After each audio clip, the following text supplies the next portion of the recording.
Cheese. All right, and welcome back to That's Some Cheese, part of the Vendetta Sports Podcast Network. Today is Sunday, April 5th. We have a special guest on the line, Vendetta blogger Caleb Shaffer. How you doing today? Doing great, man. How about you? Hanging in there. This Corona's killing everybody. Bored out of my mind. I need the gym. It's rough. Yeah, like I'm in the same position as you, believe me. But between, 1 minute in the middle of college football, spring ball, and the next year, I'm just on my ass, and it's been a transition that I hope to get out of pretty soon. Yeah, so we're going to do this episode as sort of an introduction to what Caleb has been working on for the site, and then at the tail end, we'll do a little bit of a draft show. So first things first, for those who haven't checked it out, I'll put the link in the description. Caleb did a review on Kyler Murray's rookie season, the first 6 games of his rookie season. So let's jump right into this. I think my first takeaway is I knew the Cardinals' offensive line wasn't great. I guess I didn't realize that it's downright horrendous. Was that your main takeaway to this? Yeah, no, we're on the same page. I mean, listen, this is with the opportunity with NFL Game Pass being free, being able to go and rewatch every game. You really get that type of look you normally wouldn't get as the normal fan. Like, you get to go rewatch plays and just break things down. And these first 6 games, that's what I was doing. I mean, heading into it, like you said, Cardinals O-line, I've been reading enough, throughout the season to know it wasn't anything special. I mean, I think the team knew that kind of going in, that, they had some work to do. But with a great quarterback, a talented quarterback like Kyler Murray, maybe they thought, they could hide some of those issues. But the truth about football, especially in offense, is if you don't have an offensive line, those issues are going to get exposed quick. And as you see in my article, it was frankly just horrendous some plays. Justin Murray, their right tackle, I mean, I understand the NFL is full of professionals, but I'm telling you, he is not one of them. And, it was tragic to watch, man. I mean, because I just felt bad for Murray. The first game, the Lions, I could count on my fingers 6, maybe 7 times he had to just clean pocket to deliver the ball. Every other play he was running for his life. And, I mean, you see that a lot, honestly, in some of these games. I mean, it's either they're consistent for 4 or 5 pass downs, and then the next 2 or 3 they're letting any and everybody get through to Murray. And so when you draft a quarterback like Murray with the expectations you have for him, you've got to protect the guy. And they like I said, I went to the first 6 games, so the tail end of the season, I couldn't tell you too much, but at the beginning of the season, they were struggling to protect him, whether it was the tackles not being aware of outside rushes or, the interior linemen, even double teaming, 3 techs and 2 eyes, they would let them come through. Just simple stuff as an offensive line that you cannot allow to happen. I understand, what Murray's shaky play at the start of the season didn't have an offensive line he trusted. And I mean, if you don't have that, no quarterback's going to be able to, calmly drop back and do what they got to do when they're worried about being, sacked every other play. So you're absolutely right in that observation. That was literally probably the first thing that jumped out to me. Yeah, when I was watching this tape. I just think I go back to what makes Russell Wilson so special. He's never had an offensive line he really trusts. No, absolutely. He always runs around for his life. Exactly. I always try to wonder, man, imagine what Russell Wilson, if he actually had the Cowboys' offensive line. Yes. Oh, my goodness. I'm telling you, put him on the Cowboys. Well, you know how I feel about Dak Prescott. He's not the guy. You put Russell Wilson behind that offensive line. Say Travis Frederick doesn't retire. That's a real Super Bowl contender right there. Russell Wilson, I just love, and I think Kyler can honestly work into this mold clear. I mean, you want Offensive Rookie of the Year, so as clearly as possible. But being a playmaker, when the 5 guys in front of you can't get it done, you finding a way to get it done. Russell Wilson, granted, had time to kind of learn and kind of, figure that out. Murray's kind of, he's kind of getting smacked in the face with that reality from the jump. And so I think it'll be better for his development down the road, but you got to keep him healthy first so he can even develop into that. But I do get Russell, with Kyler Murray and Russell Wilson, I understand there's comparisons there. And even during one of the games before the Seahawks obviously played the Cardinals this year, they said Russell Wilson, reached out to Kyler Murray and I guess kind of acted as a mentor towards him because, being a short quarterback in the NFL, that's clearly, they feel like they got to stick together or something like that. But I think Murray, between Wilson and all the other guys, he's going to learn, being in his situation, how to somehow thrive because unless the Cardinals make a splash in the draft and somehow pick offensive lineman to bolster things next season, if we have a next season, then Murray's going to, frankly, I think, be trying to figure shit out on the run for the second year in a row. Another thing I want to mention, and I don't think you went too far into this because Murray was the vocal point, but I go back to the Ravens, and the thing that people don't understand is Baltimore's offensive line is just downright filthy. Marshall Yanda kills people, and Orlando Brown's really good at right tackle, and Ronnie Stanley, I don't think I've seen him get beat all year. In the game. I know.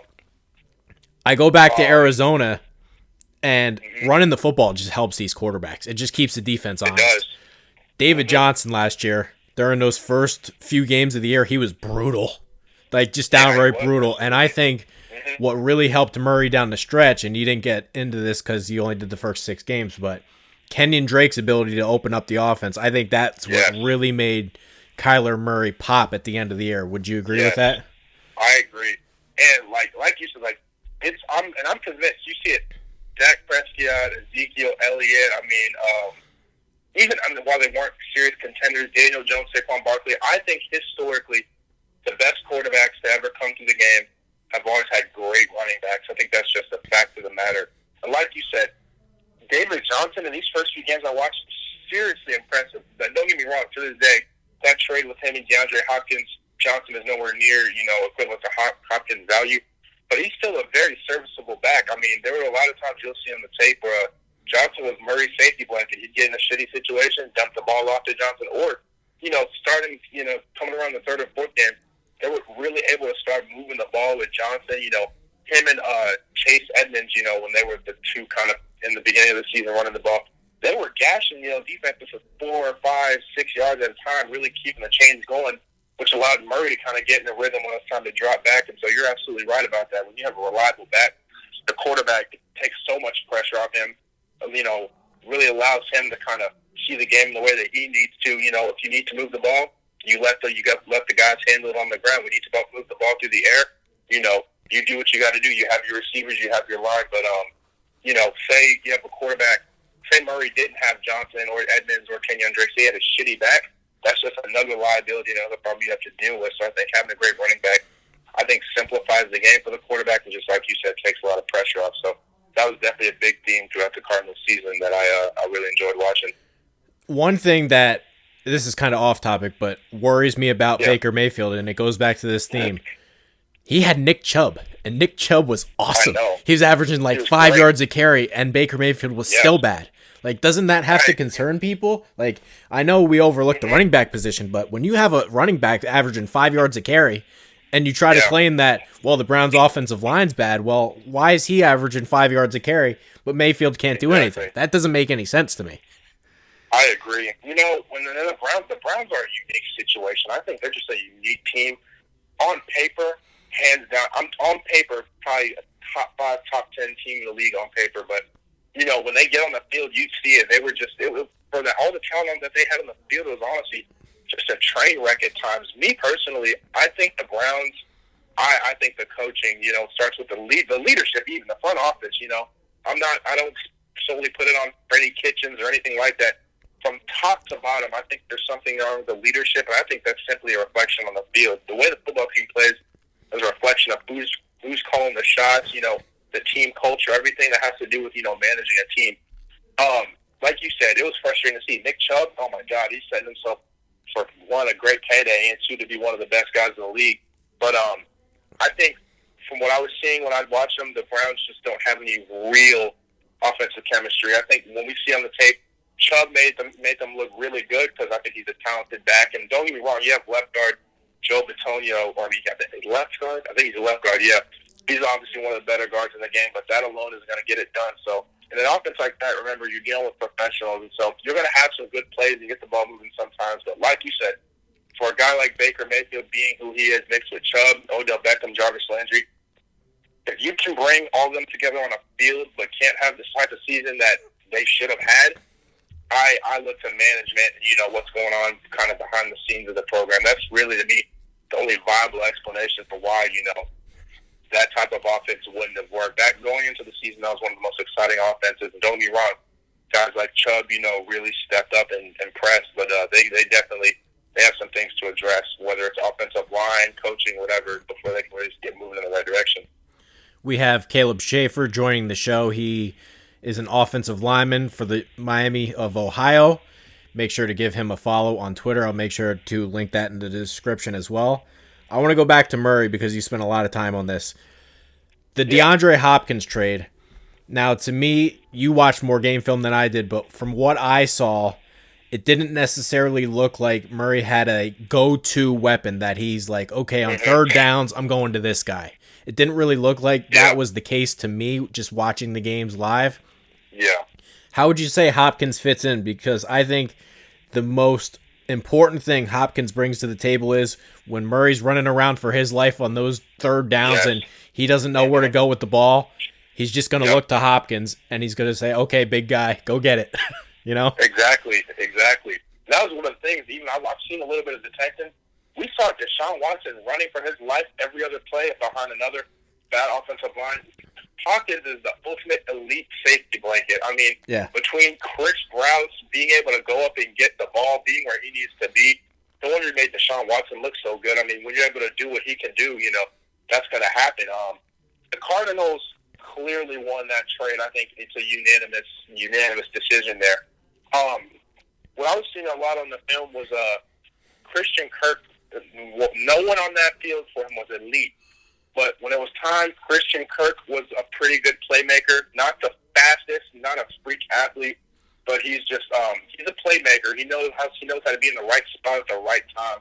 And when Murray would find him and give him an accurate ball, he was good about getting up the field and getting what he could. But also Larry Fitzgerald, he's clearly on his way out the door here in the next season or so. But I mean, still has some of the most reliable hands in the league. Murray would find him deep down the field a few times. Like Fitzgerald was also kind of the explosive playmaker in some of the beginnings of those games. Kind of down the stretch of the 6 games, Kirk kind of started becoming his main go-to guy. But none of those guys touched the ceiling that Hopkins has. Hopkins is, to me, just a true do-it-all guy. We could put him on the perimeter, put him in the slot. There's nothing the guy can't do. And so, like you said, Hopkins is that guy, Murray's, in a world of shit running around. He can find Hopkins and heave that bitch up. And, Hopkins is going to go get it. Looking at next season, I'm not surprised if Hopkins, don't get me wrong, no game plan for him, but between Murray's accuracy and his great arm and Hopkins, I would not be shocked if Hopkins is averaging 8 balls for over 100 yards and a score. Murray's going to make sure he's getting the ball to him. I mean, how could you not? Murray's been dealing with talented receivers for his entire career. You have Hollywood Brown, CeeDee Lamb. Hopkins is better than either of them combined in my mind. So this will really open up the offense, not only for him, but Cliff Kingsbury, who I think will definitely shape some offensive plays around, making sure Hopkins is the center of the offense at times. Yeah, it's crazy. I don't know how you quantify this, but he's that kind of guy. He just turns 50-50 balls into 80-20 balls, and the 80 being it's his. You mentioned Cliff Kingsbury. I wanted to ask this. So I think Arizona, they grab a tackle. They have a good draft. I think they can actually be better than the Rams next year. But I would say the one thing would be I don't know how good Cliff Kingsbury is. From watching the tape, how clever would you say he is? Would you say he's close to McVay, not close to McVay? Were you not impressed with his play calling? How would you quantify Cliff Kingsbury? Because I think they have a chance to be a little bit of a player in that division, but Cliff Kingsbury has to be the real deal. I agree. I think fundamentally, here's my thing. Fundamentally, I like Kingsbury's scheme. Kingsbury's scheme to me is predicated around creating space and, short passes to his playmakers before he airs you out deep. A lot of what I was seeing on film is one back and empty sets with, Murray alone on the backfield. And I think, when his offensive line held up, he'd make fantastic plays. Think about it. You have an offensive line holding up and 5 playmakers running around the field. One of them going to be Hopkins next year.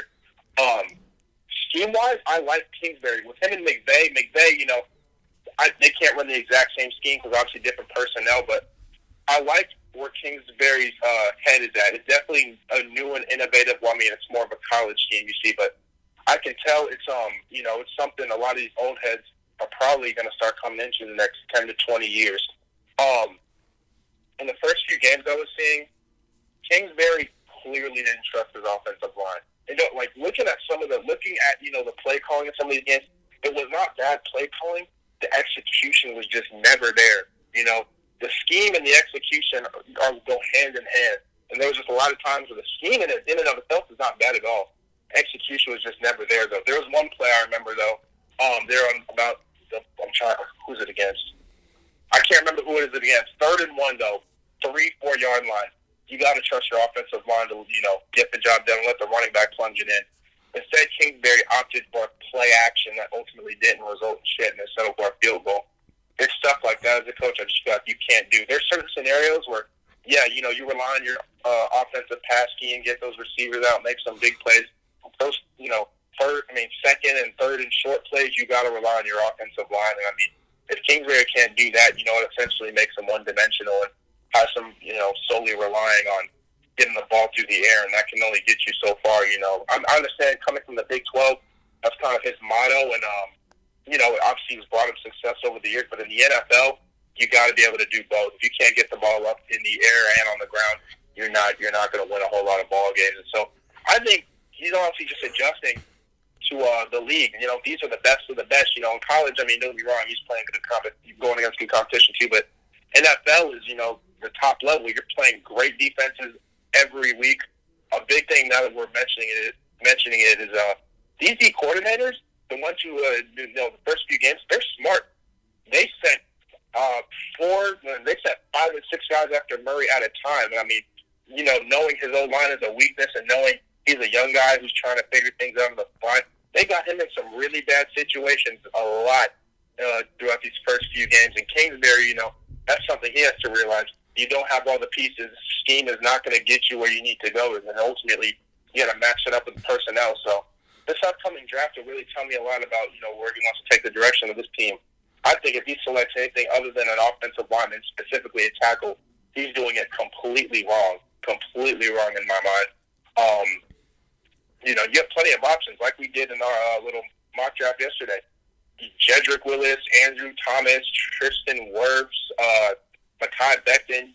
That's who I had in my projected mock draft that I did for you a few weeks ago.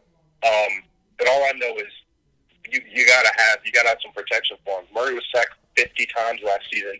You're not going to get 10 plus years out of a quarterback who's getting hit that often. And so if Kingsbury really, if he really wants to develop into the coach, we know he potentially can, because I think he's a talented guy.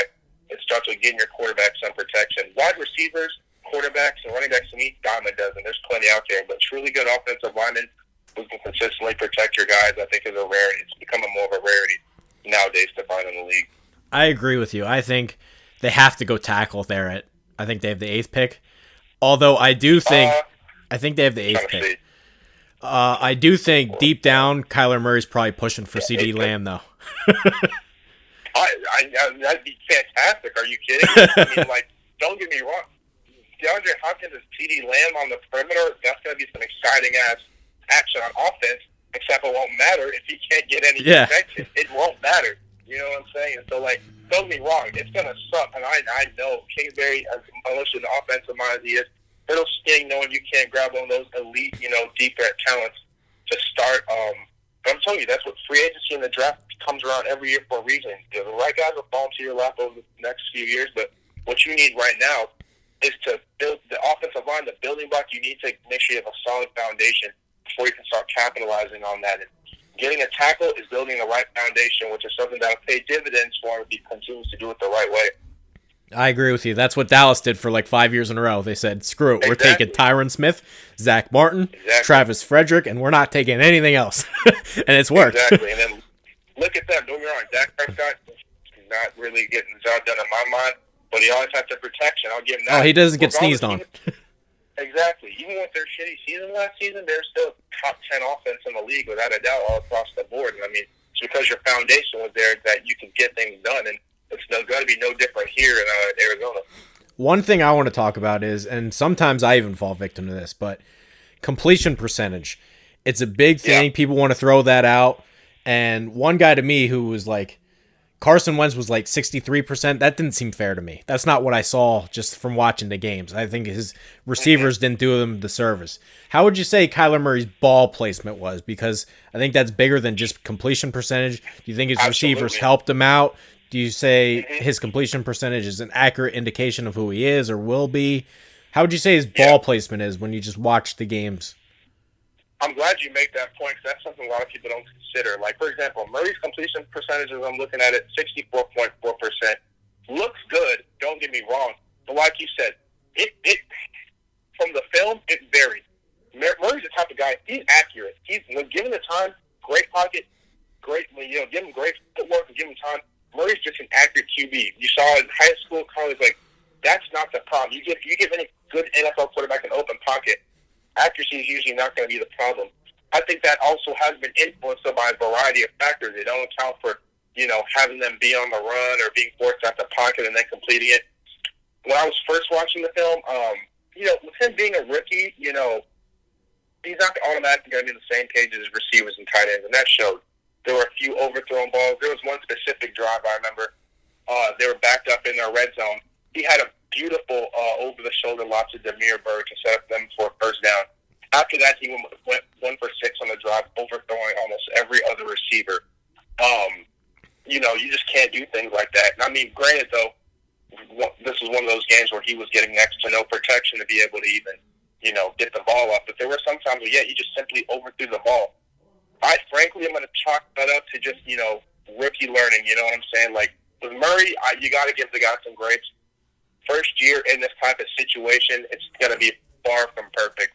But what I saw in the film is when there was a clean pocket or he had at least 3 to 3.5 seconds to get the ball out, it was an accurate ball. His I believe he's one of the better quarterbacks in the league when it comes to short and intermediate passes, like the slants, obviously, the screens, but like curls, outs, those gimme throws, it was always usually on point with those. And obviously the deep throws, if they were open, he was pretty good at getting them. But usually if it was in good coverage or if he was running for his life, when it wasn't an ideal situation to get the ball out, 9 times out of 10 it wasn't getting completed. But once again, I'm just chalking it up to he doesn't have all the personnel around him that he needs, and not trying to make excuses for the guy, but being a rookie, I expect things like that. Obviously, the standard elevates highly coming into this next season, but 64.4, I'd say is about an accurate deal. An accurate deal for a quarterback who throws close to 40 to 50 times a game. I mean,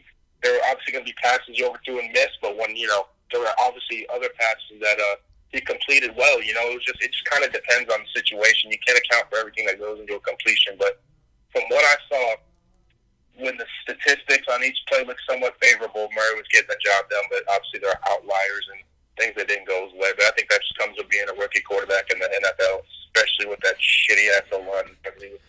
Yeah, Murray was a very decorated high school prospect. I think he didn't lose in high school, did he? Yeah, I don't think so. Yeah. Mm-hmm. Talented baseball player, too. I think the one thing that kind of stands out is you can see how great of an athlete he is. My question is, how good of a quarterback can he be, say, 5 years from now? Because I think there's a lot of things I liked. I would say, I don't know, you can dive into this more, but I don't know about it, if his decision-making is always up to par yet. Mm-hmm. 5 years from now, can Murray be a top 5 quarterback? Do you think that's not likely? Where do you see him in 5 years? Because I like Kyler Murray. I think he's going to make it. I just don't know how good he's going to be. Yeah. I genuinely think, and I mean, like, usually, obviously, you take the individual and judge the individual, but I truly think Murray's one of those guys, just his situation determines everything. I think there's no doubt about it. He's a talented quarterback. A common misconception you wouldn't think, obviously, he's mobile as hell. His athleticism, it definitely shows, too, throughout the season, but those first few games, and I can tell this is just Cliff Kingsbury really in his ear, he was standing in the pocket. A lot of these throws, he was standing in the pocket and trying to deliver the ball 9 times out of 10, which I really like to see, actually. There were a few plays where he, due to his great awareness, a defender would come off the edge for him, and he'd obviously use his feet to pick up first downs, which, you always want in a quarterback, and I think that's the direction quarterbacks as a whole are going in. But I really think, due to his coaching, he's being encouraged to stay in the pocket. At times, it's, got him killed, just because the offensive line can't get it done. But there have been a few times I saw on film, the pressure was increasing, the O-lineman was right in his face, and he still stood in there and delivered a great ball. I think, him being able to deliver the ball under pressure is something that will seriously be able to kind of, quiet the critics who kind of think, is he a true throwing quarterback? I think he is a true throwing quarterback. He has the accuracy for it. His mechanics seem great. At this point, it's kind of just like, it kind of just depends on, on his playmaking and his ability to get the ball down the field more so than being a true passing quarterback. To this day, we still have people who still believe Lamar Jackson can't throw the ball for shit, but clearly an NFL MVP award would say otherwise. If he was simply just running the ball, we know what I'm saying, he wouldn't have won the award. It takes everything into account. Lamar Jackson can clearly throw the ball. Kyler can clearly throw the ball. They're both in very different situations, but what I'm trying to get at is, yes, Murray can throw the ball, but he's just a playmaker. He's someone the offense can rely on to get the ball down the field however he needs to. And at the end of the day, I think that's what people value, on a football team. One thing I don't think he gets enough credit for, and maybe this is just because he's not a tall quarterback, I think he's got a great arm. He's got great arm strength to me. Fantastic. Two more things I want to ask you on Murray. The first being, he was criticized for his height coming into the draft. Would you say there's any times on film that his height is actually a factor where it sort of limits him? He had 4 passes batted down in his debut against the Lions. 3 by Damon Harrison. I think 4 batted balls in his first debut. And yeah, I'm sitting there at the end of it. I'm like, your height's a concern, boss. I know, it wasn't, going into the league. I was like, they shitted on like Russell Wilson and stuff before, so maybe it doesn't really matter like that. Like I said, obviously that offensive line plays in. It does somewhat matter, and I just think that just comes with you can't teach height or anything. What you see was what you get with Murray. I think how they're going to address that. I'm not sure. All I know is, I'd agree. It is somewhat of a concern, but that's something that you can honestly overlook when you kind of take the picture in as a whole. Maybe he should drop back farther in the pocket, maybe more 5-step drops instead of 3-step drops. I'm not sure what the solution is there, but I noticed, D linemen watching the film coming into next season, if they can't get around their offensive linemen, they're definitely not get those hands up and try and bat it down. So just because, 5'10", it presents that type of opportunity, so for sure. All right, last thing on Murray, then we can move to the draft a little bit, depending on how much time you have. Is there anybody else? You watched 6 games of the Cardinals season. Anybody else that you like, whoa, who's this guy? Where did he come from? Mm-hmm. Anybody else that sort of stood out while you're watching film? Oh, well, like I said, I was on the offensive side. I'll be honest. Christian Kirk and Chase Edmonds were 2 guys that really just stood. Like Christian Kirk, I caught up a little bit with him in Texas A&M. Obviously, he knew how to make plays. I just didn't know exactly how that would translate to the league. And like I said, Kirk is one of those guys that he's not a freak athlete, nothing crazy like that, but he knows how to be in the right situation, the right place at the right time. He knows the playbook. He knows he's a great route runner, in my opinion, and he just really sets himself up to, really make impactful plays when being in the right spot. He's my definition of a guy who just, and we have plenty of these guys. I mean, hell, Andy Isabella, guys like Wes Welker, guys who weren't freak athletes and kind of passed over, but their knowledge of the game just combined with knowing what they're doing when they're on the field really puts them in great situations. I think that's no different with Christian Kirk. Chase Edmonds, man, those first 6 games, that guy knew how to break some big-time runs. He's really good about getting past, getting in between the tackles and, getting up to the second level for 4 and 5 yard rushes. But there are plenty of times, I'm telling you, if he got the right block, I mean, getting to the perimeter, I mean, he could really make some big plays. And so, I don't know, how they'll utilize him moving forward, but between, Johnson's gone, so Kenyon Drake and him running the show, I think that's really going to be a great, tandem of 2 backs who really can make plays and give them the opportunity. Like, obviously, Edmonds was limited going down the stretch of the season, but from what I saw in those first 6 games, there's something there for sure in my mind. We have Caleb Shaffer joining the show. Again, he is an offensive lineman for Miami of Ohio. I will link his Twitter in the description for the podcast. Make sure to give him a follow. He's done a great job with the Murray post. I think he's going to be doing a couple more. I think Darius Leonard's next on the list. Yep. We can That's right. jump into some NFL draft topics. And the biggest one for me, and I'm almost like tired of talking about this, but Tua Tagovailoa, what are we doing here? This guy is unbelievable. And I can't listen to another draft person or anybody on TV that says, well, the hip. Like, to me, why is the hip more of a red flag than, say, Joe Burrow was good for 1 year? Why is it more of a red flag than Justin Herbert, who is a checkdown machine? Well, I'd rather have a guy who's talented but not healthy instead of a guy who's just not talented. Why is the hip more of a red flag than Jordan Love, who threw 17 interceptions, not just 17 interceptions, but 17 interceptions at Utah State? You should be dominating at Utah State. So why is the hip more of a red flag than if a guy can't get it done? You know, I just don't get it. Exactly. It's confusing to me because from what I understand, he's been medically cleared for the hip already. And so, like, you have medical professionals telling you this guy is good to go. They're not going to lie to you about the situation. I mean, so at this point, you're just in your own head and letting fear rule you. I mean, if I got the medical professional came to me, and if you need second and third opinions, do what you got to do. But if the hip is good, draft the guy. He's playing ball. He played ball in the SEC, took Hurts' spot, won a national championship. Now that was one half. People are just like, oh, you never know. He came the next season and literally tore it up again. I mean, this guy, Tua is the real deal. Like you said, left-handed Russell Wilson. I love watching the guy. I mean, sure, he had, 4 potential first-round draft picks at receiver, but even then, he just made it work. This guy's an explosive playmaker, can get out the pocket and get those small runs. He's athletically, he's no Kyler Murray, but, like, he can do both. Get the ball down the field with his feet or deliver great balls. I mean, short, intermediate, and deep throws. I just love what I saw from him.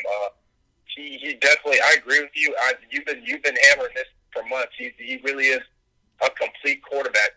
Joe Burrow, at first, when these mock drafts first started coming out, they're just like, oh, he's clearly a Heisman pick, 60 touchdowns, clearly selected. Like, I was with the narrative. I'm like, I understood. Hell, look at the guy. Look at his year. But, I see your point of the argument. It's one season. You know what I'm saying? It'd have been great to see another, you know what I'm saying? And he's going to be 24. Exactly. I agree. And, age does matter in that case. The guy, he was a fifth year, coming in and doing what he did. So, don't get me wrong, experience is there. But like you said, as you can see, the trend of players in the league, you got guys like Kuechly, Calvin Johnson, 30 years old is looking like the cutoff for a lot of these NFL careers. You don't have these legends, the guys like Ray Lewis and all them, going into their 34, 35. This sport is so hard on your body, and you can only take so much before, you can't give your entire body and mind to the game, or else you're left with nothing after it. So, you want a guy who's young enough like Tua, has plenty of fresh years under his belt. But once again, he's a great quarterback. Played against elite competition every week outside of, most their non-conference opponents, which, that's been a key point in Alabama. They can schedule a beats up for non-conference guys. But in the SEC, it's as good as it gets, and he's proven himself time and time again.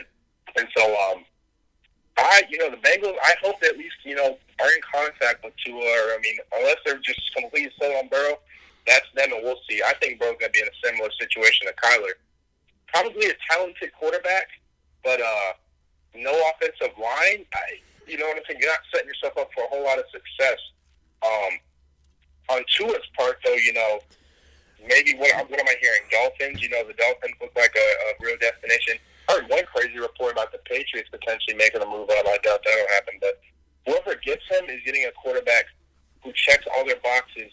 You give him a great offensive line and a few playmakers, and that guy, he's going to be in this league for a long time. So I completely agree with what you're saying. Yeah. I think the Bengals are definitely probably in on Burrow, but I think they're stupid if they're not entertaining the idea of Tua Tagovailoa, especially now that he's healthy and ready to roll. Yeah, I don't get it. Most efficient passer in the history of college football. Yeah, absolutely. Another thing I wanted to ask you, who is your pick for the best running back in the draft?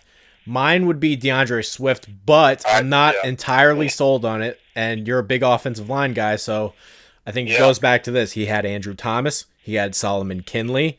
He had Isaiah Exactly. Wilson at right tackle. So I am a little worried that maybe his offensive line was really opening up holes for him, and it made his life a lot easier. But I also see the explosion he has, the speed, the cuts. I always look for movement skills.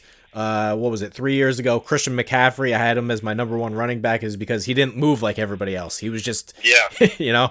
So I think Swift has he's not McCaffrey in that sense, but he's the best pure mover in the draft, in my opinion.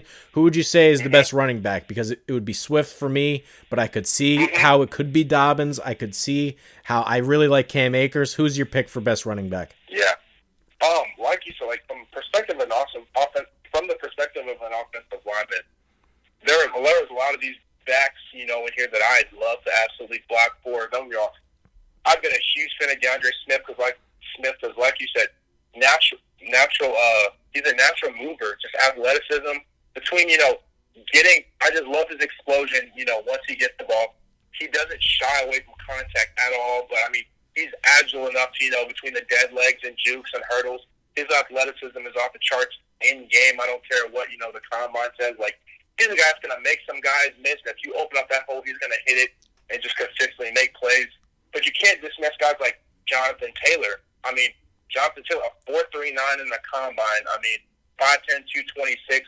And for being as dominant as he has for so long, he's coming in with plenty of experience. Both of them are, but I mean, that's just another guy you really can't turn your back on, because I feel like one of these two, Swift or Taylor, or it's not both, but I mean, it's usually just one or the other, turns into just a bona fide star. You know what I'm saying? Just, someone who's going to be respected in the league for years to come. But then, even then, this guy's J.K. Dobbins, remember his performance against Clemson, even though they lost before he got hurt? That guy was a monster. And I mean, coming from a guy we personally played against them, and they, literally hung 76 on us. Watching him, I mean, just so dominant. I mean, once all he needs is about 3 to 4 yards of good separation from an offensive line. You get a great offensive line there, too. I mean, he can make things happen. Clyde Edwards-Helaire, clearly, he was just such a playmaker showing up in the back end of the season. He's dangerous, honestly. He was the guy that does a lot of the dirty work. But even like you said, Cam Akers, for a team like Florida State, who just been a train wreck for the better part of a few years, he was still such a playmaker on the ground, and even he could do some things in the air. I mean, he was really fun to watch. I've heard some rumblings about Zach Moss, AJ Dillon, Michael P. Ryan. Those are more third and fourth round guys. But Swift, to me, with Taylor just behind him, and honestly, Dobbins over Clyde Edwards-Helaire, that those three, are really going to, if they get set up in the right system, they're going to be so dangerous and so fun to watch. But personally, I have DeAndre Swift. For me as a blocker, I'm the type, all I need to do is get 2 to 3 yards of, get my guy 2 to 3 yards off the line, obviously exploding out using good technique. I just feel like a guy like DeAndre Swift is going to reward that with either a great 5 to 10 yard game or a big home run, touchdown or whatever. He's capable of either every down he plays. So I agree with you, definitely Swift there, but I'd say Taylor and Dobbins are right behind them, and just how great they can be potentially. How much time do you have? Because I feel like I could go all day. I got a ton. It's quarantine, man. I'm telling you, I'm not going anywhere. I have as much time as you want. All right. This is probably the most exciting part of my day. All right, good enough. So I want to continue with running backs because you mentioned two things I have to comment on. Yeah. J.K. Dobbins, to me, I think people don't look at this, but I don't know, maybe it's an Ohio State thing, but he was awesome in pass protection. And I feel like that's not necessarily valued as much as it should be, but he's a guy that can play all three downs, and you never have to worry about taking him off the field. But the thing with Taylor that worries me, and I could be wrong about this, I'll have to double check, I think he has over 1,000 carries in 3 years at Wisconsin. I've heard that usage. That is brutal. That would terrify me to draft him. Yeah. And you make a good point. Like I said, Dobbins, I've heard that a lot. The pass protection could be better. With that, simply, there's always, regardless of how good you are, especially running backs, position, no matter what position you play, you're going to have weaknesses. What I will say is, thankfully, it's not the weakness in the spot that truly, I'm doing it on pass blocking matters, but say if we had concerns about him as a running back, whether it was hitting holes, exploding, something a running back has to be great at, he doesn't have those concerns. Pass blocking, I feel like you get him behind the right running back coach, they can really get that cleaned up. Because frame-wise, you see how he looks for, 5'9". Oh, he's a tank. Exactly. He's physically, he would have no problems. He just needs to, mentally, to me, football is more of a mental sport than anything. Mentally, know where you need to be, know who's coming off the edge, which linebacker's blitzing, and give him a good old smack. I think it just takes the right running back coach in the NFL to give him the right technique to obviously clean that up, and after that, he's the complete back to me. Jonathan Taylor, though, that's a great point. I want to put on a great point I want to address. Like you said, over 1,000 carries, it's something. It's high and it's up there. Wisconsin, granted, they put great old linemen out every year, so I see why you'd want to run the ball as much as you do. But that kind of gets back to the point. Even in our draft, I offered you Todd Gurley in a second rounder.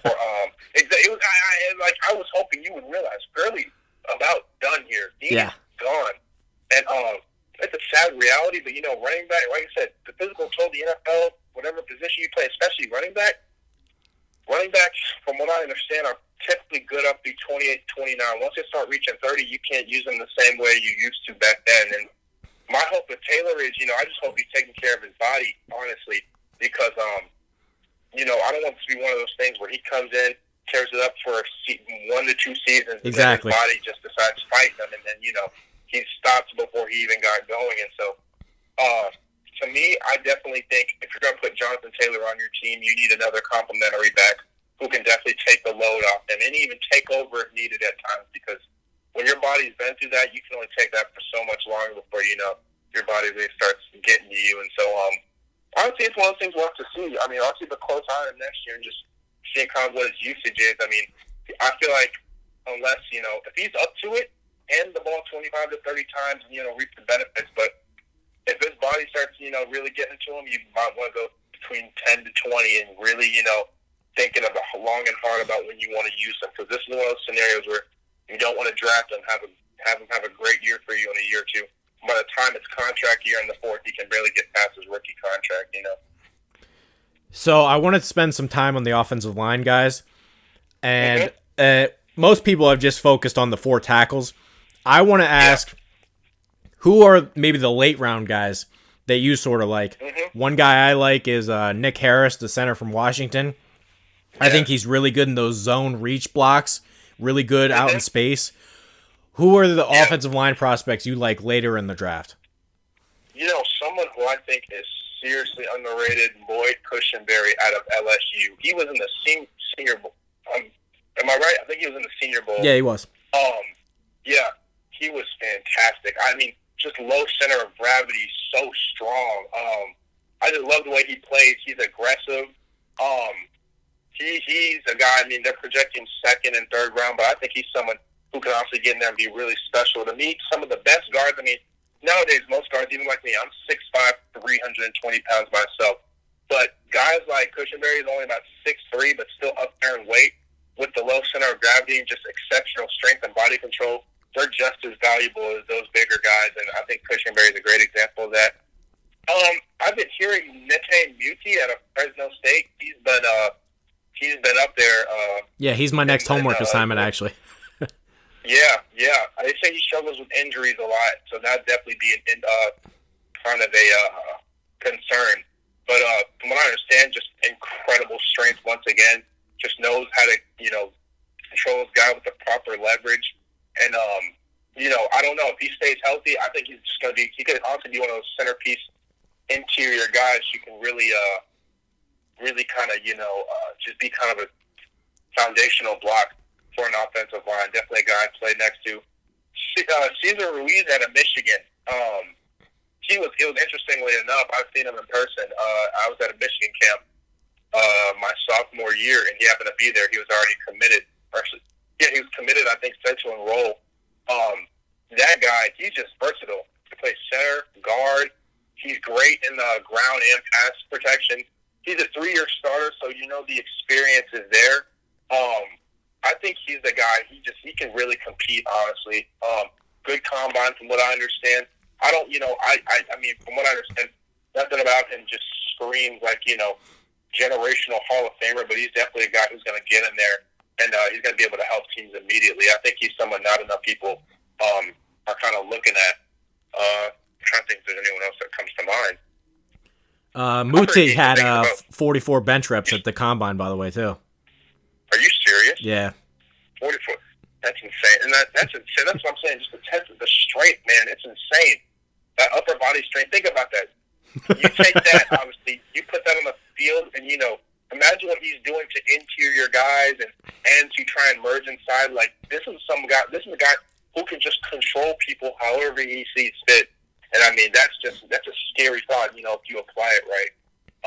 Like I said, injuries and whatnot, I don't know. But he's definitely a guy. I just think he can be an absolute mauler when healthy, if you take his physical stature and everything he knows. One guy I don't know a whole lot about. How much you know about Shane Lemieux, guard out of Oregon? He was obviously starting for Oregon. And, I know Oregon's offensive line did a really good job for Herbert, but I haven't dived into each individual yet. That's what I'm saying. I've seen it here and there. Him and Calvin Throckmorton, our offensive line coach just likes to watch Oregon just because fundamentally they do a lot of the same things we do. I can tell Oregon's the type, obviously the Pac-12, more O-linemen in there are kind of skinnier and leaner with, more of an emphasis on being able to move quicker as opposed to being more powerful. Oregon's definitely a offensive line coach at heart. Forget what his name is. Without a doubt. Yeah. Without a doubt. And one of the best in the game from what I understand. But, I mean, I feel like coming out of Oregon, if you're a guy coming out of Oregon, your technique is going to be where it needs to be, So I don't know, experience and everything varies, but technique-wise, you're going to be where you need to be. None of those guys scream crazy first-rounder, but they're guys who I think, frankly, might have to sit a year and kind of learn behind an older guy, but I feel like Oregon guys are the type, once you get them the experience they need, you can swap them in and they'll do a great job for you. One position I've had a hard time with is figuring out who's good at tight end. There are a few guys I kind of like. I kind of like Thad Moss a lot, although we haven't seen a ton of them. Actually, the number one tight end on my list is not really a tight end. It's Chase Claypool. I think he looks like Evan Engram to me. Yes. He looks exactly like Evan Engram. Who do you like at tight end?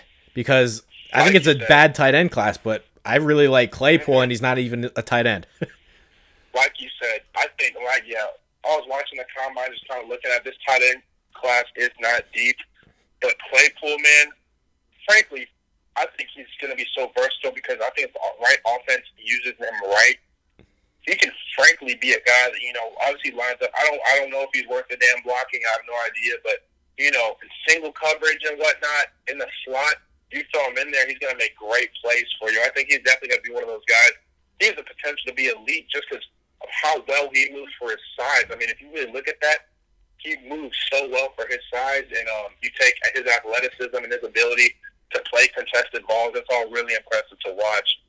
Other than that, I mean, I was looking at some of these guys. I've heard rumbling about Cole Kmet. I don't know too much about him. I hear blocking needs a little work, honestly. Thad Moss, like you said, we don't know a ton about him, but between what I was watching from him this year, he knows how to make plays. He's a playmaker. I heard he's a terrible blocker, but in terms of it's Randy Moss's son, so exactly. Exactly. So I mean, his receiving chops are more than up to par. So definitely, you get him at the F, as a receiving tight end. I think he could really make some things shake. Definitely needs probably some development and cleanup, just from a lack of having a ton of film on him outside of that season. He's gonna need some work, but he generally has potential, and I see it. One other guy I really had my eyes on just because of the 40 and for his size, Albert Oku-Begnum. I think this is called Albert O out of Missouri. He ran the 4.49. Really athletic. That was yes. I didn't even know that. And once I saw that, I'm like, oh my goodness. I can't figure him out because Kelly Bryant couldn't get him the ball this year. Exactly. Kelly Bryant disappointed me. I was expecting so much, and it didn't yield anything useful. But with that athleticism, someone's going to give him a chance. You know what I'm saying?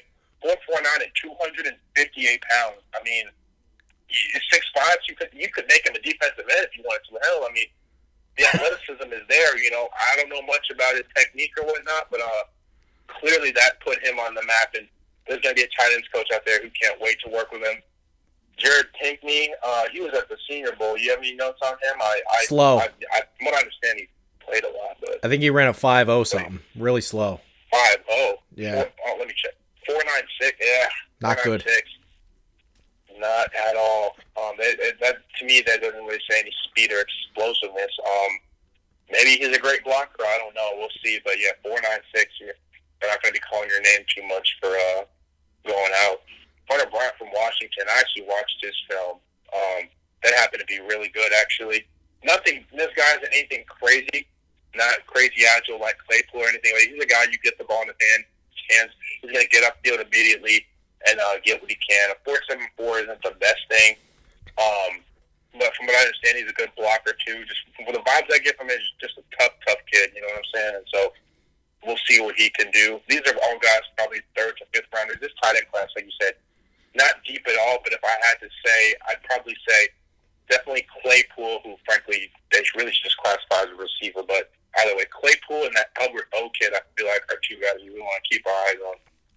We'll do a couple more. One of the big debates in this draft is Xavier McKinney, Grant Delpit. To me, I like Delpit more because I think coverage sort of trumps everything. This year, George Kittle, Travis Kelce. I don't think it's an accident that both of those guys were in the Super Bowl. You need safeties that can cover them. And I think when you have a guy like Delpit who's 6'3" and is great in coverage and has the necessary ball skills, I think that's a player that you better be very careful about passing on. And I also like Antoine Winfield, but I think Delpit would have the edge over McKinney for me. How do you feel about it? I would. And coming from a school like LSU, which is, regarded as DBU, Delpit watching the tape, coverage, he's as good as they come, He, like you said, great ball skills. He played as a single high safety. I saw that in film sometimes. And, not everybody can do that well, but he's great at it. From what I hear, extremely smart player, just knows where to be in the right spot. I've seen, the film, his tackling at times concerns me as it does with most DBs. But I trust, say we're playing a pass-heavy team, he's the guy you want on your team. He understands, kind of the route concepts and, what the receivers are trying to do. But he's also great at locking up and getting to where the ball is going to be. He's great at, predicting where the ball is going to be. And there's not too many safeties I feel like who are great at that. With McKinney, I just love his versatility. When you're playing at Alabama, to me, he frankly reminds me of just Minka Fitzpatrick in terms of the versatility. Nick Saban is key, and he loves his defensive backs who are versatile. Nickel, play on the perimeter, play as a safety. Like I'd say most of the DBs on his team, if he needs them, they can play anywhere. And McKinney is no different. He can play man coverage on the tight ends and receivers, but he needs to play as a deep zone safety. He can do that. Great tackler, frankly. And size, speed, and athleticism, he has what he needs. Running a 4.5 and 6 to 201 is fantastic. From what I understand, I think his first season was in 2018. He's only been at it for about 2 years. Delpit's been at it for a little longer than him, from what I understand. So I would take Delpit just on the experience factor, and just because, as you know, the NFL is such a pass-friendly league that guys like Delpit will be valued, but so will McKinney in the right system. With his versatility, he can play in the box as the eighth man. He can play as a safety and do what he needs to do. I mean, this would definitely be one of these things where, looking back 3 or 4 years, we'll say who's better, McKinney or Delpit. But I'm going to agree with you on Delpit here, but don't sleep on McKinney. I think, Alabama DBs, clearly we have enough in the league to understand, and they know how to be successful, and it's going to be no different with McKinney. So this will definitely be something we want to keep our eyes on. But like you, I'm definitely going to go with Delpit. Yeah, when I watched McKinney, he actually reminded me more of Landon Collins. He was always in the box, and I think every Alabama game I watched, he was getting a sack, and there was only a few times he really made impact in coverage, but I saw more of a Landon Collins to me, just making plays around the line of scrimmage. Another one I want to talk about, CeeDee Lamb, Jerry Jeudy, Henry Ruggs. It's sort of pure speed, route running, contested catch, play or make plays after the catch. who's your guy at wide receiver? Because I Yeah. really can't decide. I know. I agree. But all three you named, they're crazy. They're crazy guys for different reasons. Two of them obviously played on the same team.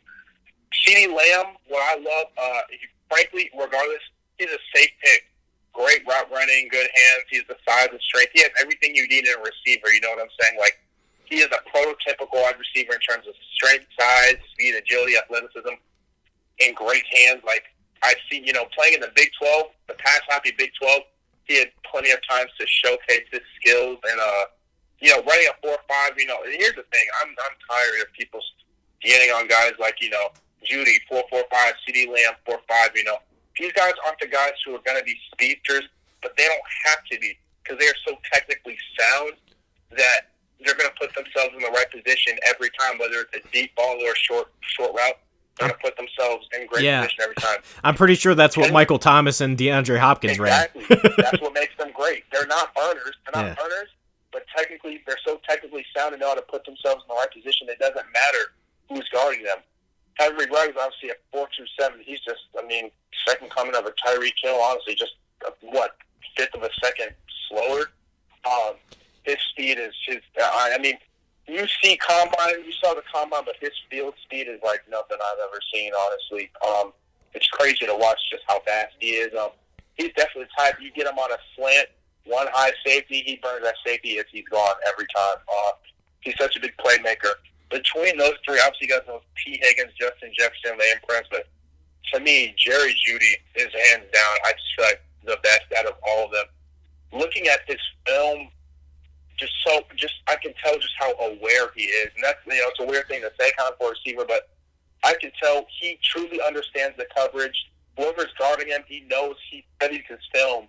He knows the tendencies. I feel like he's just like, what I understand, kind of looking a little deeper, he's a real student of the game. You know what I'm saying? He understands the secondaries he's going against week in and week out and how to attack them. And then don't get me wrong, have you seen the guy move? The jukes, the dead legs, agility is going to be absolutely no concern. He's going to be able to make guys miss.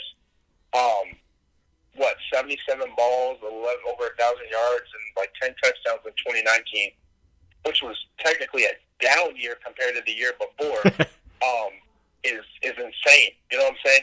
You put that up every year in the NFL, you're going to be well on your way to signing a crazy contract. And I feel like with Jeudy, just how talented he was, and just how smart and hard worker he is, he's going to put himself in exactly that same position going into the league. And I think he's just a guy we're going to easily see in the league for 10 to 15. He's just one of the smartest players in this draft and a hard worker. Obviously has all the physical tools, checks on the boxes. Not that CeeDee Lamb doesn't, but I don't know. You know how you watch a player and you just get that feeling? I get that feeling with Jerry Jeudy. He's definitely going to be the guy we're going to be rooting for come next season. Yeah, I can't figure it out because with Jeudy, I see the pure route running, but it almost sort of reminds me of Calvin Ridley. Maybe he's a better version of Calvin Ridley, but he's not super physical. He's not big, but he's great in his technique. How valuable is even a better version of Calvin Ridley? To me, Lamb is, can he be Hopkins? Can he be that dynamic, with the ball in the air? So I can't really figure it out. Exactly. It's one of those things. Him, CeeDee Lamb and Jeudy to me are kind of the same. You can use them for the same purpose. CeeDee Lamb probably plays the deep ball a little better than Jeudy, I'd say, but fundamentally they're kind of on the same page. Ruggs is obviously a speedster. Use him to open up the field. I think he'll be fantastic for a play action team. Like to say the Titans who like to utilize that or whatever. He'll be great in that system. A system like that. Like you said, it's tough to say. I'd say Jeudy for now, but I won't be shocked if I'm wrong. There's Ruggs or CeeDee Lamb have just as much incentive to prove me wrong on that. This is one of the deepest receiver classes we've seen in a minute. It's exciting to see. Even hell, T. Higgins is 6'4", 216 with a 4.55.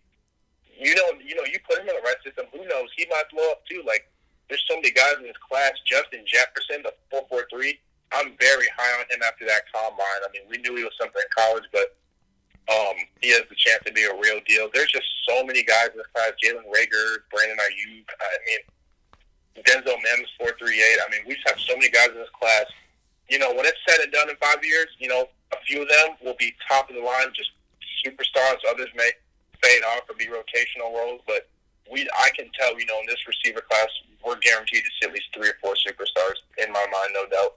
I'm actually not totally concerned, but slightly concerned about Henry Ruggs. He sort of reminds it like, is there a chance he could be John Ross?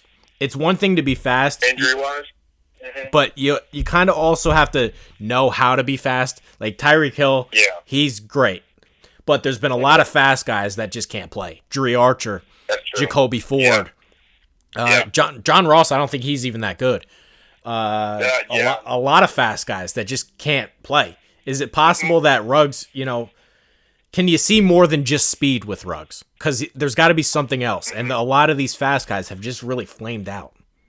Yeah, I agree with you, and I think, frankly, with Ruggs, and I'll explain why. I think he will be different, and here's why. I simply think, don't get me wrong, everybody's strengths and weaknesses, but coming out of a school like Alabama, who's produced Julio Jones, Amari Cooper, as many talented receivers, and with the coaching staff that he had, guys like John Ross, he's a crazy fast talent, but the man was at Washington. Exactly who exactly is Washington, put out like that in terms of receivers? He got beat up real bad in the bowl game against Marlon Humphrey, too. I remember seeing that. Exactly.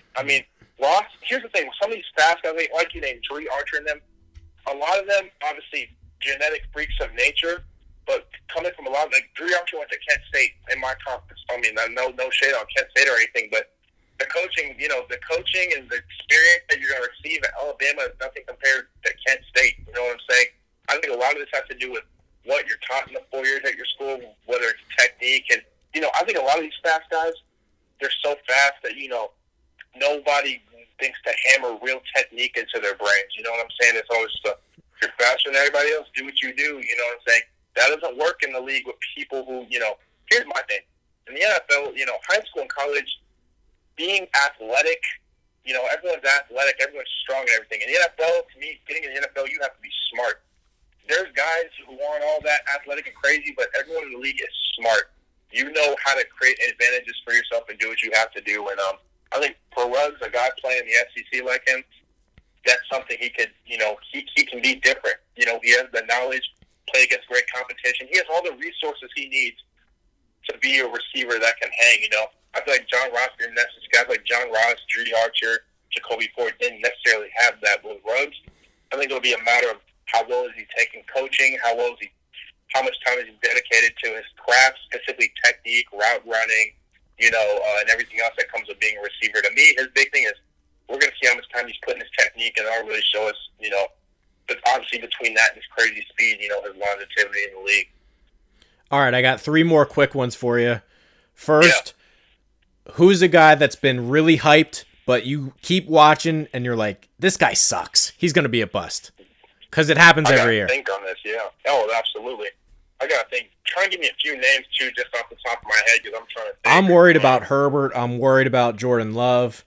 I would say, because 50% of the quarterbacks in the first round always get bust. So those are Jordan 2 for me. Love, I'm serious. Listen, I don't know. I went and watched the tape myself.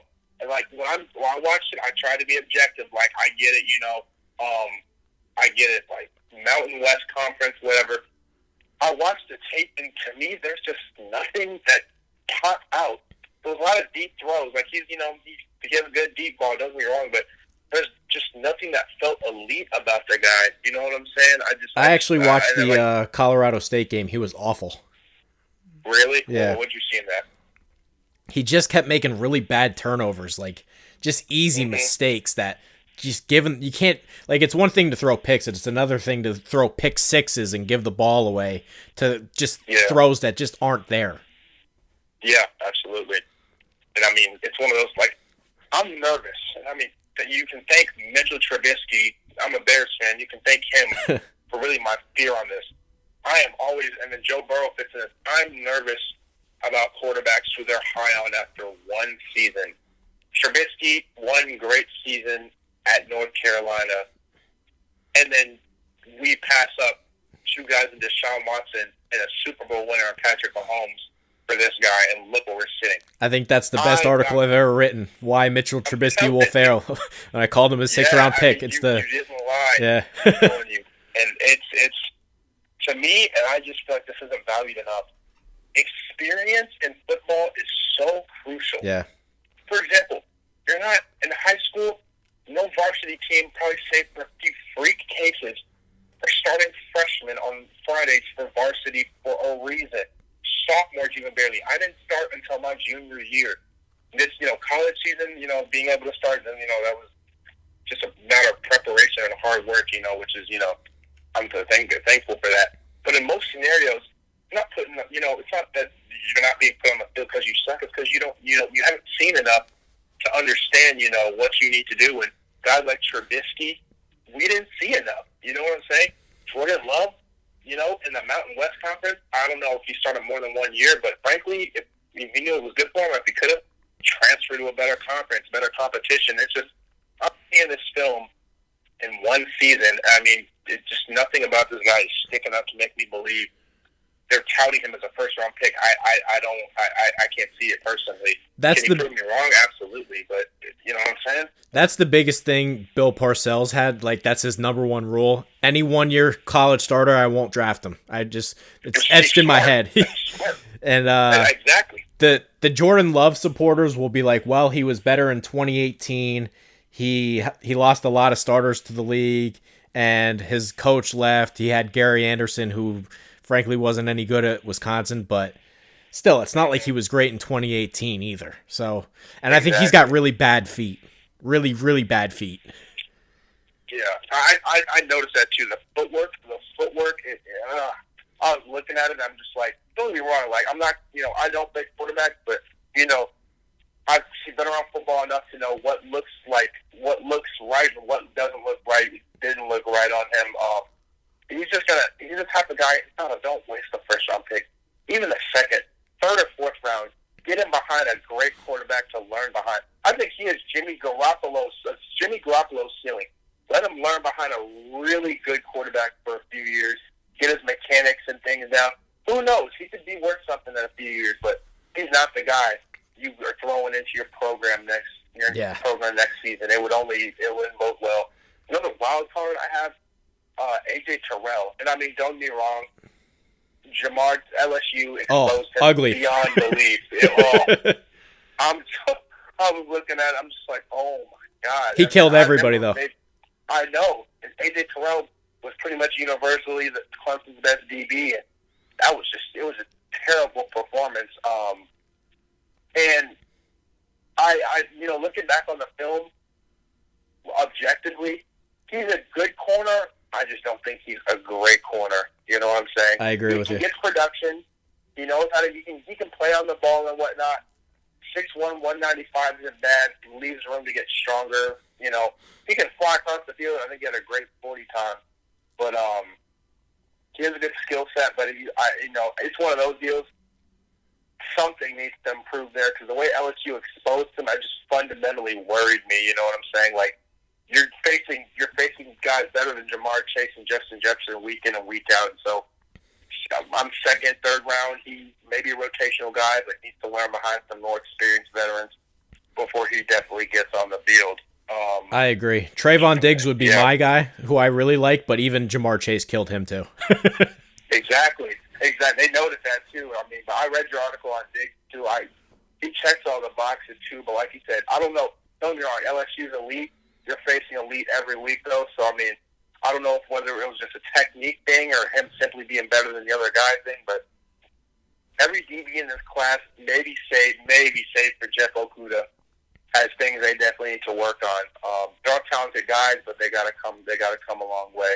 I think someone who is slept on though, like I know we're going over it, is slept on Calebon Chason, obviously the defensive end from LSU. If you ever take a look at his tape, man, oh my goodness, you have to get in on that. It's something freaky. He's only about 254. He needs some weight on him, but the speed at which he moves, it's only at 4.69, but this is one of those guys, his game speed is so much crazier than just the straight line combine speed, and he's crazy to watch. I mean, he definitely, like I said, physically his stature needs to put on more muscle onto it, but you see it, he's just an athletic freak in every sense of the word. And if he's developed right, he can be seriously special because he has all the tools to get it done. You pair him with a good D-line guy or linebacker, however you want to employ him. I feel like you can put him as a stand-up or put his hand in the dirt and be great either way. He just needs to develop a little bit more technique. But between his speed and athleticism, he's putting himself in a really good position. It's actually funny you mentioned that because I really, really like him, but I'm terrified because I also really, really liked Barkevious Mingo, and he actually looks the exact same. And maybe it's just an LSU. Maybe it's an LSU thing. It terrifies me. Maybe. Mm-hmm. Exactly. I don't know. It's just you never know what guys like to use, like guys that blow up or maybe mediocre. It just depends. I remember Barkevious Mingo coming out at first. Oh, insane. Yeah. Oh, it was crazy to see. I mean, don't get me wrong. He put up some good production in the league and stuff. And like, he's on a team right now, so I think right, he's still in the league. But I mean, compared to what we saw him coming out of college doing, it clearly didn't add up. And it would suck to see that happen for a guy like Tyson, however you say it, because on tape, all the physical tools are there. You get him the right technique in the right situation. He's crazy. I actually want to get your take on how do you feel about Anthony Jennings, linebacker at Alabama? I feel like he's been there forever. Yeah, how about it? And now he's just not getting out of there. What do you think about him? I don't know what to make of him either, because it sort of seems like, again, I hate using same school guys, but he feels like Ryan Anderson, to where he plays the run really well, but he's not dynamic enough in the pass game. And I don't know how valuable those guys are. Like Tim Williams, remember Tim Williams? He was the complete opposite. He sucked in the run game, but he really got after the quarterback, and he flamed out. And I don't feel like Jennings is really a complete pass rusher yet. Yeah, well, absolutely not. I agree. I think there's definitely some development there for him. But once again, he's one of those guys. Experience. He has lots and lots of experience. And for me, guys with lots and lots of experience, I just feel like learn so much better.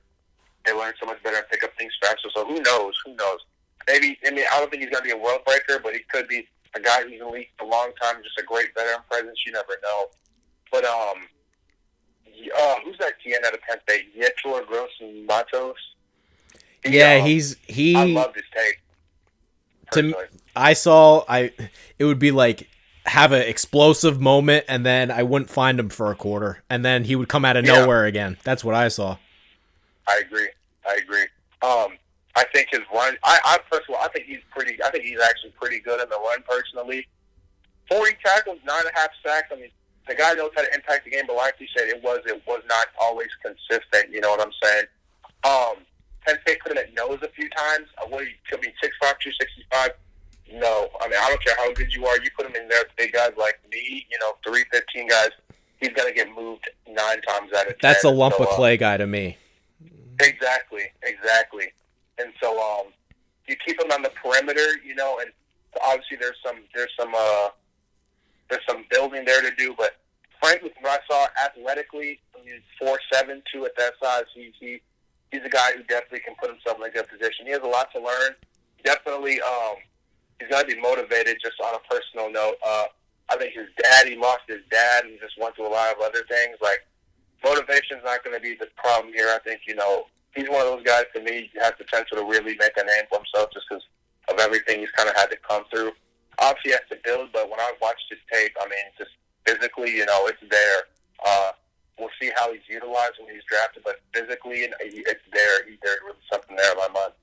Give me somebody from the MAC that you kind of you saw, and it's like, you know what, that guy might make it. Who is it? Coming into the draft this year, or just like in general? Anybody. Could be anybody. Off the top of my head, he's not eligible yet. Buffalo running back Jarrett Patterson. When we played him. That was actually one of his lower statistical games, but if you see him throughout the rest of the year, just absolutely insane. I mean, he checks all the boxes. I'm sure draft scouts he's from Buffalo. Draft scouts have their name on him right now. He has a great O-line in front of him. He's just a playmaker.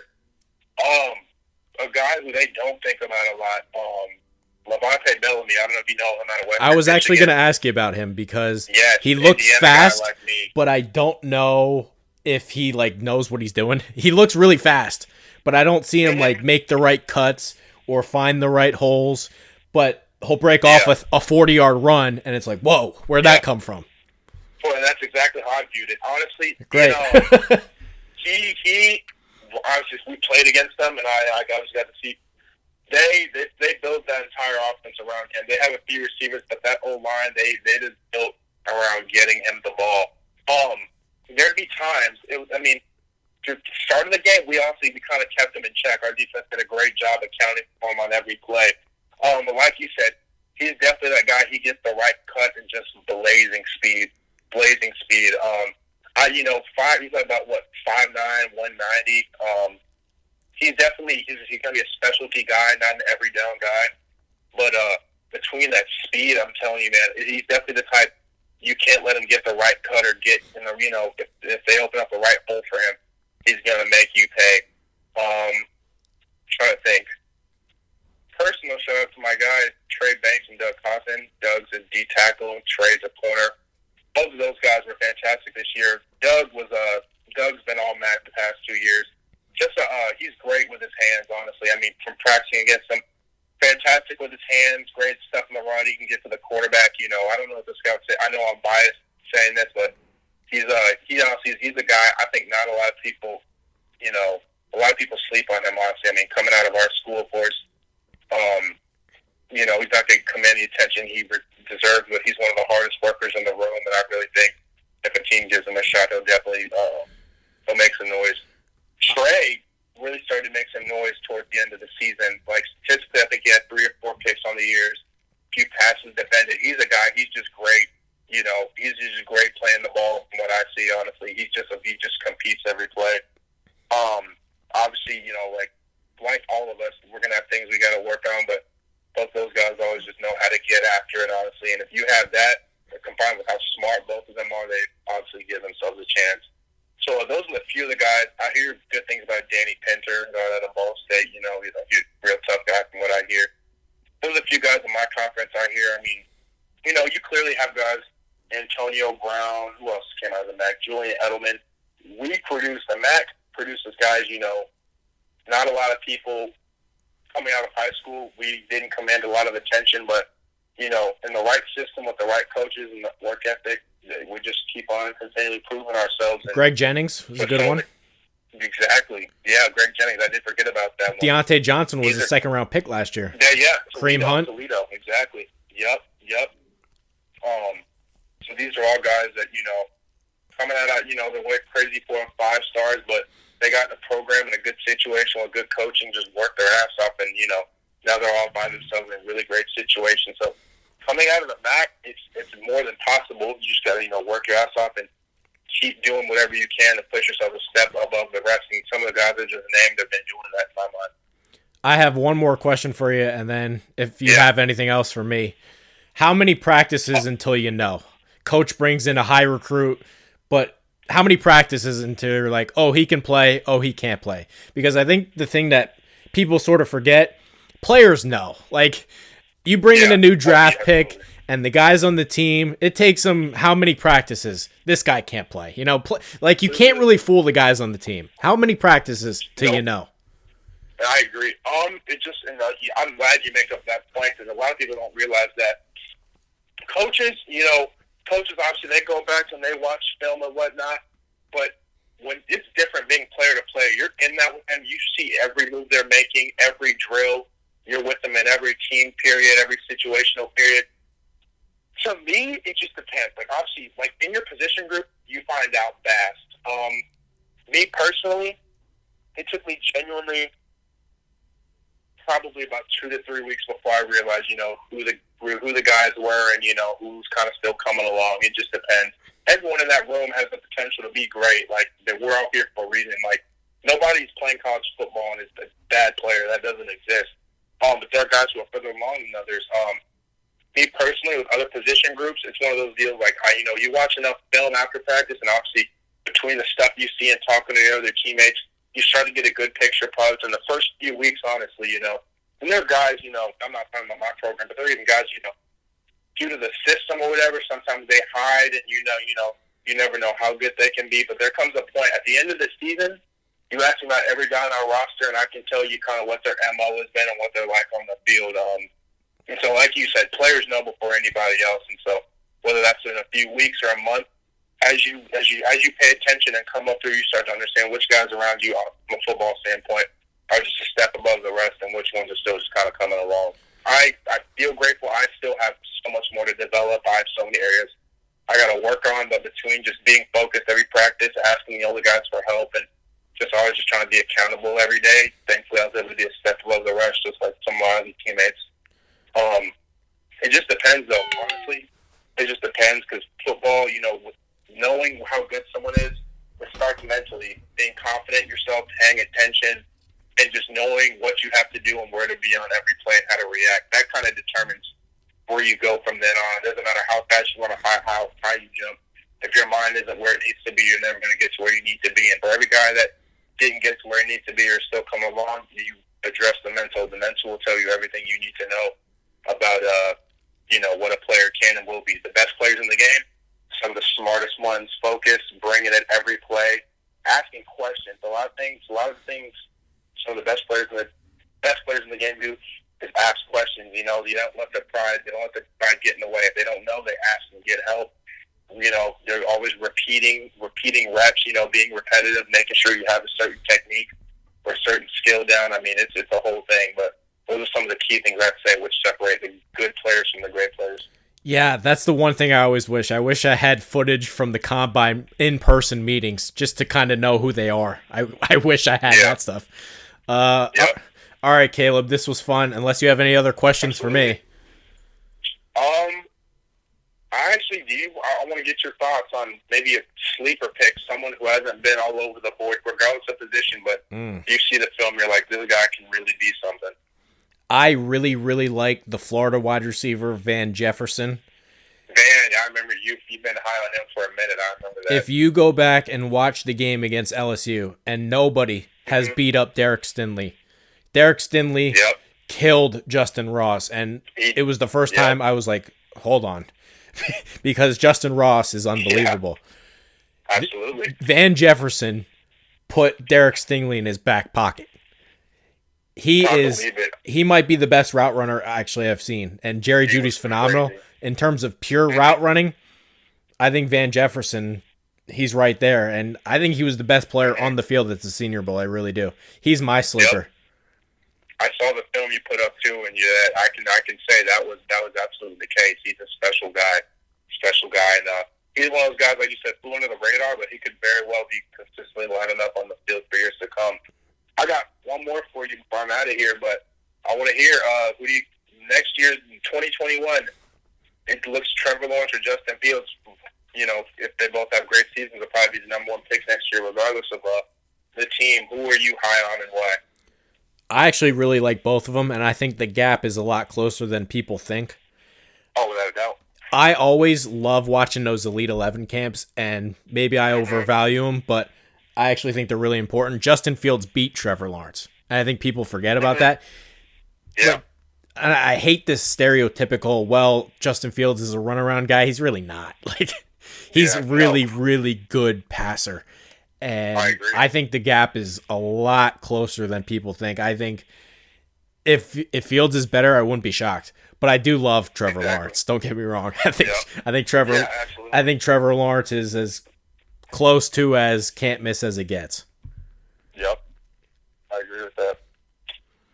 I'm on the same kind of page as you. I think Fields gets slept on a lot. Because if you think about it, remember, the first season, Trevor Lawrence is out here leading the Tigers to win Natty as a freshman, and Justin Fields is at Georgia behind, who was it? Jake Fromm. Who's... Exactly. Georgia picked the wrong guy. Yeah.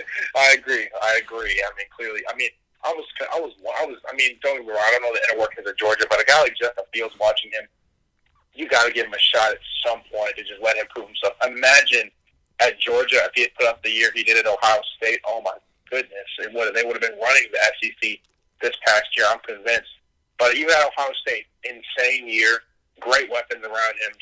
Hell, he torched us. I mean, and they demolished everyone that got in their way until they got to Clemson. I mean, it's great to see. Fields just looks like a leader. It looks like he was born for the role, and I mean, when he gets on the field, he's just making things happen. I mean, they both know how to make things happen, but like you said, the gap between them is very close. And then next year's draft, say they both have the type of seasons they did, you wouldn't be wrong for selecting either next in the number one overall pick next year. So yeah, I'm kind of in the same. I'm in the same boat as you on that. I'm actually glad you brought this up because my fantasy draft is coming up. It's on it's on Monday. But the thing that we do that nobody else does is we have a 2-round rookie draft where you can draft anybody who's in college. That's crazy. I didn't know that was a thing.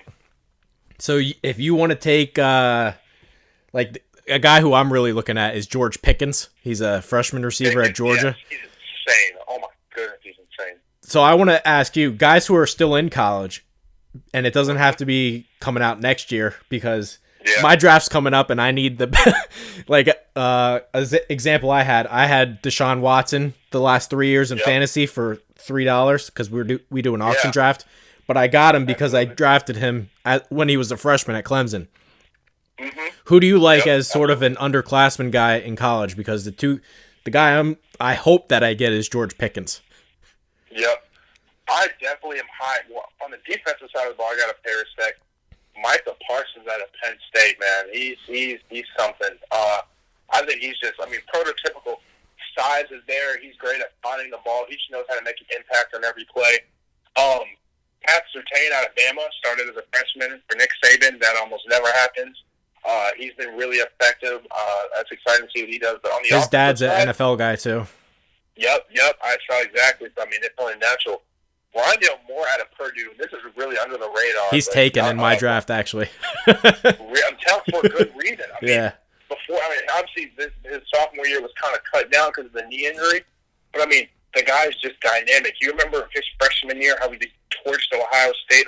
By himself. He's capable of doing that every single game.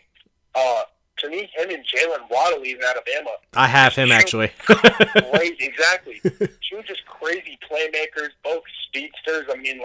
Those are guys you're trying to get the ball into their hands on every single down. So, on the offensive side, they're two crazy guys. Even though Keaton Slovis beat him out for the job, J.T. Daniels, I want to see if he can prove himself again. On a redemption tour.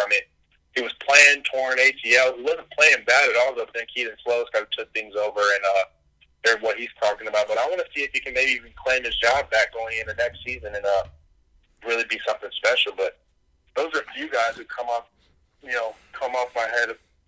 the top of my head, and it'll be interesting next year. I've got my eyes on all of them. They'll definitely all be in the Heisman talk in some way or another. Yeah, I can't wait for the college football season. I'm tempted to take Spencer Rattler, and he hasn't played a game. It gets very difficult this draft. I gotta address this. Don't get me wrong. I saw for myself, Rattler's a baller. He is. Even in college, I saw a good case for the limited action. But I hate how much the guys in the Heisman odds, like you said, barely hasn't played a meaningful down. This goes back to the Trubisky thing. Let the guys get some experience before you start doing that. You're doing all this hyping him up. If he's an absolute bust next year, exactly, I don't know. Imagine how that makes every analyst and guy who's speaking on his name look.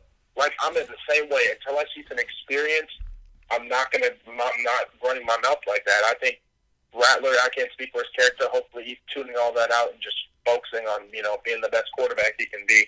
But that's very dangerous what they're doing with guys like Rattler. Brian Brissy, even, they have that guy as, someone who's poised, true freshman, who's poised to make an immediate impact.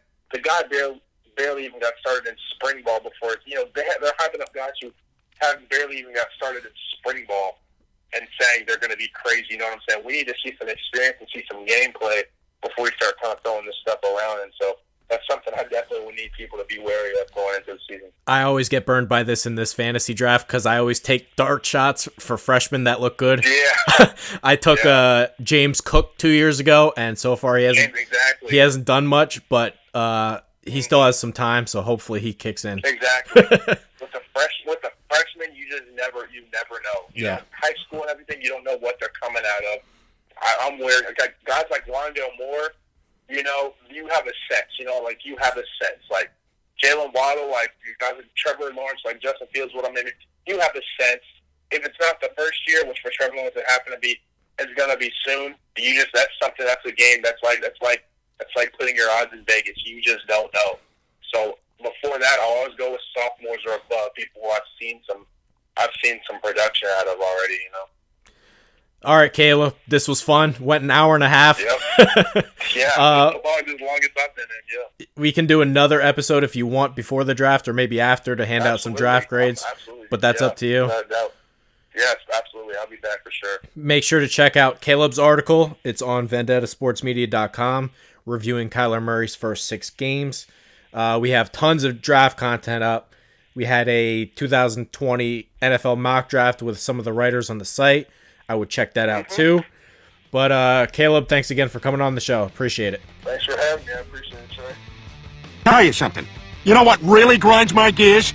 You, America. Fuck you, Diane.